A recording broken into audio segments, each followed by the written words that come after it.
si dundinu sénégalais voilà. D'accord mais dafa am koo xam dañ ko ci ciblé. muy le ministre de la justice. attaqué nañ ko ci ba assemblée nationale ay député attaqué ko ci moom itam tontu na indi na ay leeral ci doxinu justice ñu déglu ko.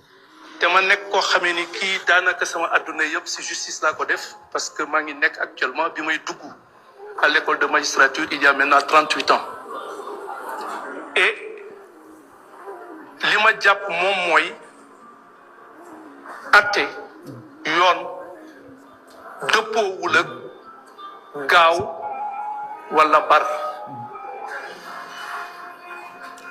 atte day tey day dal suñu bëggee li tax mu jóg mu aw yoon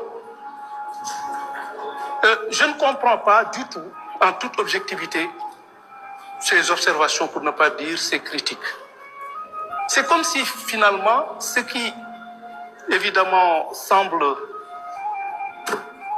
intéresser les gens c'est moins la bonne marche de la justice que l'arrestation et la poursuite de certaines personnes qui ont été citées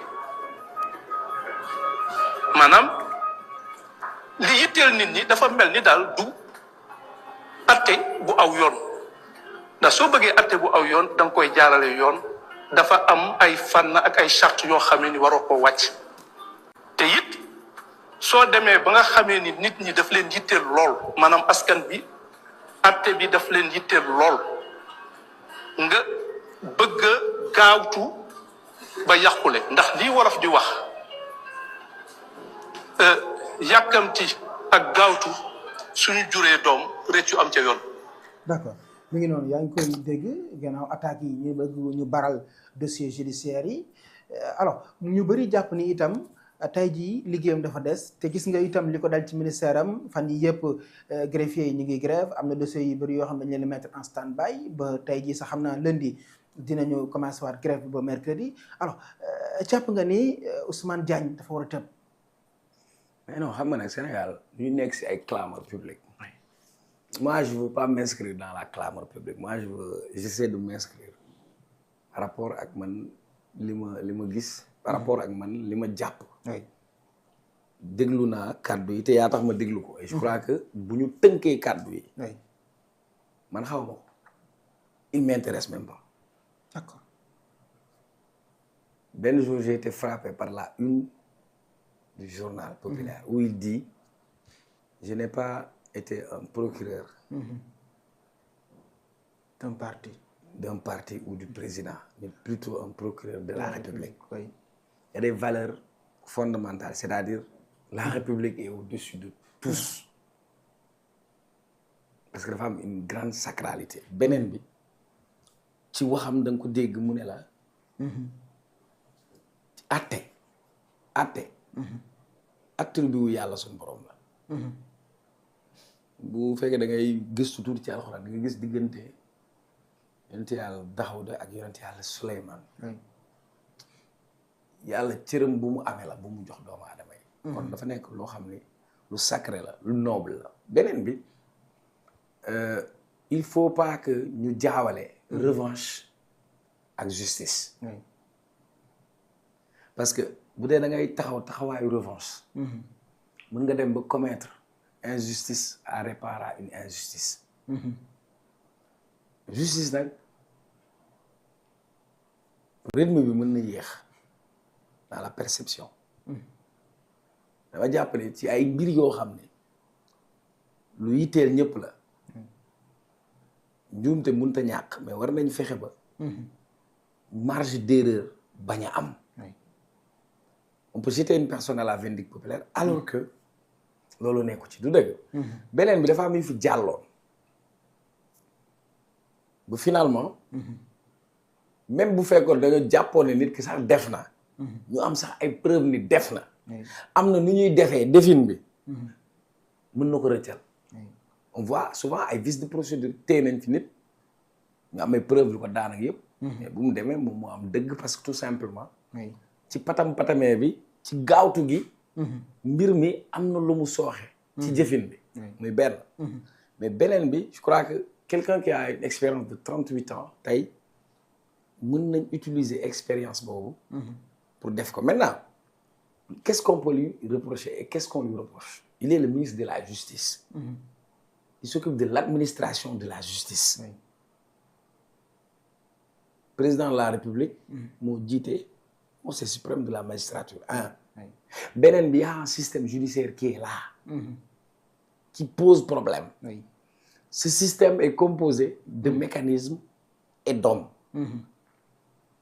damay tooñ ma ne Sonko premier ministre Jelman la Diomaye président Jelman la. ñi si topp ñëpp ay Jelman. xam nañ lan moo nekk ils ont fait les frais, ils ont été victimes du système judiciaire du Sénégal. def nañ assise de la justice. bu ñu bëggee yëf yi dox na mu war a doxee. lay tax mu dox. mooy ñu yeesal. defaraat. jubbanti.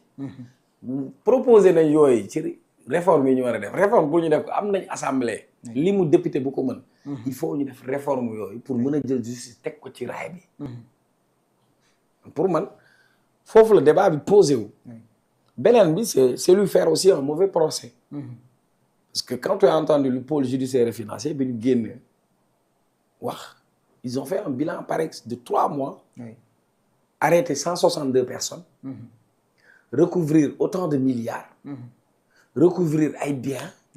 ay kër ay oto. ça veut dire que kon foofu mbir mi mu ngi dox. par contre am na yeneen secteurs yu bëri yoo xam ci justice mu ngi sooxe. te loolu li koy waral aussi ci dispositif ak mécanisme yi nga xam ni moom moo am. moyen de magistrat par exemple. greffier yi seen wàllu avancement y a énormément de soucis. mais on ne doit pas jeter. l'eau du bain et le bébé en même temps. Donc je crois que parfois on lui fait un mauvais procès. Mais pour man mënuñu jël la responsabilité di ko ngàll ci ndoddam. Au contraire pour man c'est un homme du sérail. C'est un homme qui sait où il pose les pieds. Voilà. beneen ministère boo xam ne aussi gars yi jox kon tey ministère yi nga jàpp. baaraamum tuuma mu di ministère des affaires étrangères et de l'intégration africaine. mu mel daal liggéeyam gars yi dañ ko soofantal te it xam nga gis nga ni ki démb ak tey li ngi wax affaire sénégalais yi nga xam ne ñoo nekk Mauritanie donte sax gouvernement bi dox na ci ay jéego mais ba léegi ñu ngi leen di bundu xataan foofu. waaw dama koy ñaawlu parce que tey suba dama gis benn vidéo nit yu bëri yu ñuul rawatina ay sénégalais. ñu jéng leen takkal leen ay mën a dugal leen ci bus. je crois que lu ñuy ñaawlu la. et puis il y a des souvenirs yoo xam ne daf mooy topp. j'étais plus petit événement naari dem ko fekkee. grand boobu xàmmeewu ma sax quoi. dañ ma nëbboo na en fait. pendant presque 1 semaine wala 10 jours. malheureusement dama xeesoon becc nag. mu xonkoon cur. bu paree sama koñ comme Pikine la banlieue la. ñun xamuñu problème mu ethnie wala yooyu. donc dañuy wax. Omar Tëgg moo dëkk kër Tëgg yi Omar Naar Omar Tukulóor on était comme ça d'ailleurs Omar Naar yàlla ko yàlla yërëm. et puis waa koñ bi si boppam ñoo jëloon fat ñeneen ñi pour bañ sax leen dal leen. dans ma famille. am na